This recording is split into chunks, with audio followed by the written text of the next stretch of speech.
All right, folks, so I'm gonna show you where in the face and why you get Botox in those areas. And this is kind of a strategy that you can take with your injectors, etc. So let's take a look. For those of you who don't know me, I'm Dr. Karam. I'm a board-certified facial plastic surgeon specializing in facial rejuvenation. I'm also the founder of Karam MD Skin. All right, so the most common areas for Botox are around the eyes. And the muscles that you're actually treating are basically the corrugator muscles, which are these guys right here. And you put a little Botox in here.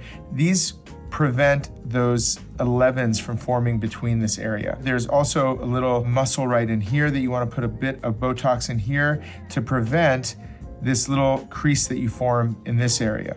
So this is a very common strategy. And for some people, this orbicularis muscle runs off to the side. So a tiny little bit off to the edges right there can help make it to where the central area isn't taking the bulk of the work, and then all of a sudden you have this like movement happening in the middle of the brow. So a good strategy is corrugator, corrugator, corrugator, and a tiny little bit right there in the procerus muscle. Another really important area is the frontalis. Now the frontalis are these muscles that cause the little creases in your forehead. Now the idea here is these muscles actually lift the eyebrow, so they pull the eyebrow up, and these muscles pull the eyebrow down. So if you put Botox in these muscles and not put any in here, everything will crash down because there's nothing here to elevate the brow anymore. So what you're gonna do in a strategy like this is you're gonna decide what you're trying to achieve. If you're trying to get brow elevation, you're gonna favor stronger effect on the brow depressors, and you're just gonna put a small amount in the frontalis. If your idea is that you wanna get a lot of these lines relax and you don't care about brow position, then of course you go stronger. But for most people as they're aging, this starts to favor wanting to do things that are gonna pull the brow upward, which means less in the frontalis muscle and more in this group of muscles. Okay, so keep that in mind. The other common area is treatment of the orbicularis muscle. So the orbicularis muscle, as you can see, is a ring-like muscle that goes around the eye, and when you squint, it causes crow's feet, these little contraction of this area.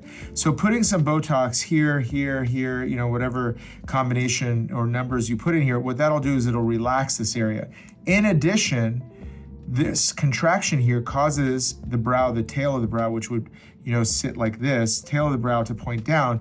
By putting Botox in here allows things to kind of arch up a little bit, so you get an improvement in brow position as well. So combining here with your glabellar region and going low on your frontalis, the net effect is that allows everything to move upward. So if you're going up, that's how you do it.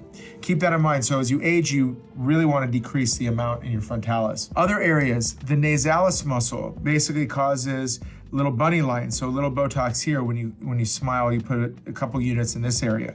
Another common area for Botox is, you've heard of the lip flip, basically. What happens is as we age, this lip gets a little bit longer, but there's also an effect where the lip becomes kind of flattened down a little bit. So putting a little bit of Botox along the lip has two effects. Number one is it keeps these vertical lines that form around this area to quiet down. So you put a little bit of Botox here and it keeps this muscle from contracting and pulling the lip inward, so you decrease the vertical line formation. Also, putting a little bit in this area here can cause the lip to move upward and give you a small effect like a lip lift situation. Now here's another interesting thing, and this I get asked about this all the time. There's two muscles that pull the corner of the lip upward. All these ones that are termed levator, these muscles are pulling the corner of the lip up. The smile muscles, the zygomaticus major and minor, also have an effect here. With age, the depressor muscles, depressor anguli oris or DAO muscle, this guy here, affects the corner of the mouth by winning the battle over time, meaning that things in the corner of the mouth want to pull downward. By putting a little bit of Botox in this muscle right here, what it'll do is it'll weaken this muscle and it'll allow these muscles that are trying to pull the corner of the mouth up, they'll allow that to win, so the net effect will be you'll go up a bit. So sometimes improving the corner of the mouth is about decreasing the ability for the corner of the mouth to depress by putting a little bit of effect on the DAO muscle. So you'll hear about that. Another important thing is this image doesn't show it. Clearly, they peeled away the platysma muscles to show more of the deep neck muscles like sternocleidomastoid and trapezius, etc. But think of this as there's a sheet of muscle that runs along this area here, okay?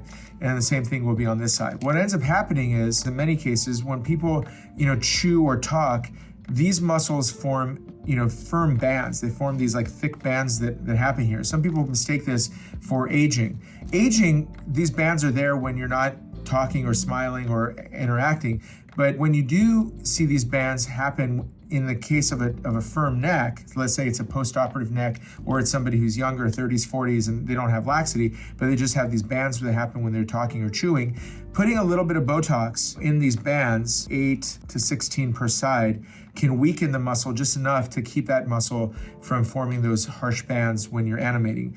Surgery won't do this. That's an important point to keep in mind. Surgery will not keep these bands from forming because they're basically doing their job. And so Botox will help quiet them down if you feel like you want to slow them down a little bit.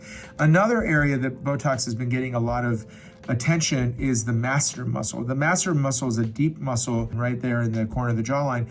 And that deep muscle is used for chewing. So people who grind, who clench their teeth at nights, etc., have an oversized masseter muscle. This muscle gets bigger, and therefore this area starts to become masculinized. Putting a little bit of Botox in here on each side of the masseter can quiet those muscles down and cause atrophy, which is, thinning of the muscle. So as a result, you end up decreasing this kind of more squarish effect and then turning this into a more delicate or feminine look to the jawline. So that's the idea of using Botox in the masseter muscle for facial shaping. Short of that, to try to lift jowls and all these other things, it doesn't really work. These are the primary areas where Botox has a lot of particular value. All right, everyone, I hope you enjoyed that video. This is really useful stuff, so make sure you save this, and you can even take this to your practitioners, your injectors, share that with them, but definitely share it with some friends and family, which I think is always a great way to empower everyone. And if you haven't already, make sure you subscribe to the channel to get more videos like this. And if you enjoyed it, make sure you like it, and any questions or any type of comment, drop them in the comment section below. I'll make sure to reply to as many as possible. Thank you so much, and I can't wait to share the next video with you guys.